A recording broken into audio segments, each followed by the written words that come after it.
3 তারিখ রাতে আসিফ নজরুলের সাথে ডিজিএফআই কার্যালয়ের পাশের একটি ভবনে আসিফ নজরুলের ঘনিষ্ঠ বন্ধু major general Hamid, lieutenant general Mujib এবং মেজর জেনারেল ফেরদৌস সেলিমের একটি গোপন বৈঠক হয়, যেখানে ভারতীয় গোয়েন্দা সংস্থার 16 জন কর্মকর্তা উপস্থিত ছিলেন। মূলত 5 তারিখ শেখ হাসিনা পদত্যাগ করার পর করণীয় নির্ধারণ করতেই ওই বৈঠক অনুষ্ঠিত হয়। দীর্ঘ বৈঠক শেষে মোট 3টি বিকল্প নির্ধারণ করা হয়। প্রথমটি জরুরি অবস্থা জারি করে সেনাবাহিনীর হাতে ক্ষমতা দেয়া, দ্বিতীয়টি আসিফ নজরুলকে প্রধান উপদেষ্টা করে একটি অন্তর্বর্তীকালীন সরকার গঠন।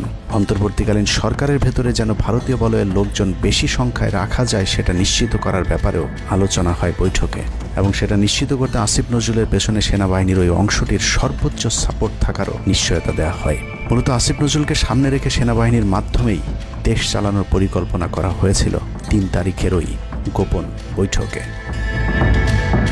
4 তারিখ 3 বাহিনী প্রধানের মধ্যে দফায় দফায় বৈঠক চলেছে। সেই বৈঠক থেকে সিদ্ধান্ত হয় 5 তারিখ সকাল 9টার মধ্যে শেখ হাসিনাকে চূড়ান্তভাবে পদত্যাগের বিষয়টি জানিয়ে দেওয়া হবে। এর পরপরই আসিফ নজরুলকে আবারও ক্যান্টনমেন্টে ডেকে আনা হয় এবং শেখ হাসিনার পদত্যাগের পর আওয়ামী নেতা কর্মীদেরকে যতটা সম্ভব নিরাপত্তা দেয়া, বেসরকারি বিভিন্ন প্রতিষ্ঠানগুলোতে যতটা সম্ভব আগের কর্মকর্তাদেরকে রেখে দেয়া এবং বিটিআর হত্যাকাণ্ড নিয়ে কোনো ধরনের পদক্ষেপ না নেওয়ার সহ বেশ কিছু করণীয় ঠিক করে দেওয়া হয়। দীর্ঘ সেই আলোচনার কারণে 4 তারিখ সারা রাত ক্যান্টনমেন্টে অবস্থান করেছেন আসিফ নজরুল। তাৎক্ষণিক আসিফ নজরুলের কাঁধে 2টি দায়িত্ব দেওয়া হয়: আর্মির প্রতি সকলের আস্থা তৈরি করা এবং হাসিনার পদত্যাগের পরপর ছাত্রদেরকে সেনাবাহিনীর নিয়ন্ত্রণে নিয়ে আসা। কথা মতো আসিফ নজরুল 4 তারিখ রাত এবং 5 তারিখ খুব সকালে ক্যান্টনমেন্টে বসে ফেসবুকে তিনি 2টি পোস্ট করেন। পোস্টের প্রথমটি 4 তারিখ রাতে সেনাবাহিনীকে প্যাট্রিয়ট সম্বোধন করে করা হয়, যেন সেনাবাহিনীর প্রতি ছাত্র জনতার আস্থা বেড়ে যায়, এবং পরেরটি সংখ্যালঘুদের বাড়িঘরে হামলা না চালানোর অনুরোধ করে পোস্ট করা হয়। দুপুর 12টার আগে আসিফ নজরুলের করা হিন্দুদেরকে নিয়ে ওই পোস্টে প্রমাণ করে আসিফ নজরুল আগে থেকেই জানতেন কিছুক্ষণ পর আসলে কি ঘটতে যাচ্ছে।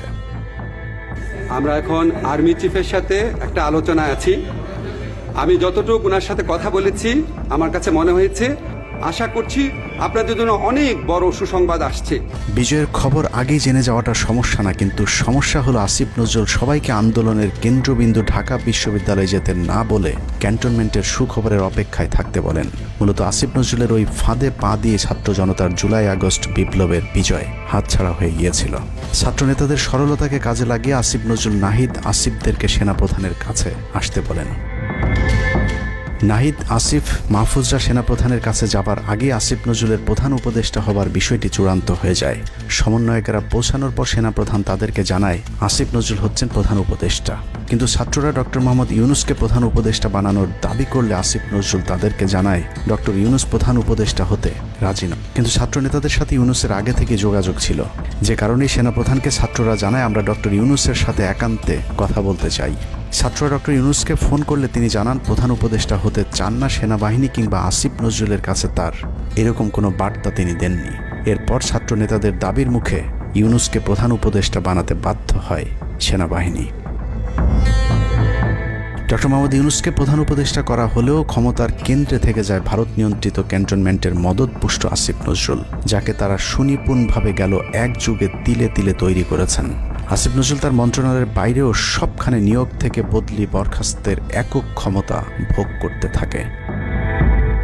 একদিকে সেনাবাহিনীর ছত্রছায়া আসিফ নজরুলের হাত ধরে ভারতীয় এজেন্টদেরকে গুরুত্বপূর্ণ সব পদে বসানো হচ্ছিল, অন্যদিকে চলছিল পুরো দেশ দখলের ভয়ঙ্কর ষড়যন্ত্র। কিন্তু ছাত্রদের চাপের মুখে আসিফ নজরুলের পরিবর্তে ডক্টর মোহাম্মদ ইউনুসের প্রধান উপদেষ্টা হবার বিষয়টি কোনোভাবেই মেনে নিতে পারেনি সেনাবাহিনীর ভারতপন্থী অংশটি, যে কারণে 5 তারিখ রাতেই একটি ব্যর্থ সেনাকুয়ের ষড়যন্ত্র করা হয়েছিল। 5 তারিখের পরপরই ইউনুসের একের পর এক ভারতীয় আগ্রাসন বিরোধী বক্তব্যে আতঙ্কিত হয়ে ওঠে ভারতীয় বলয়, যে কারণে 8 তারিখ শপথ নেয়ার আগেই ডক্টর মোহাম্মদ ইউনুসকে হত্যা করে সেনাকুয়ের আরেকটি চেষ্টা চালায় সেনাবাহিনীর ওই অংশটি।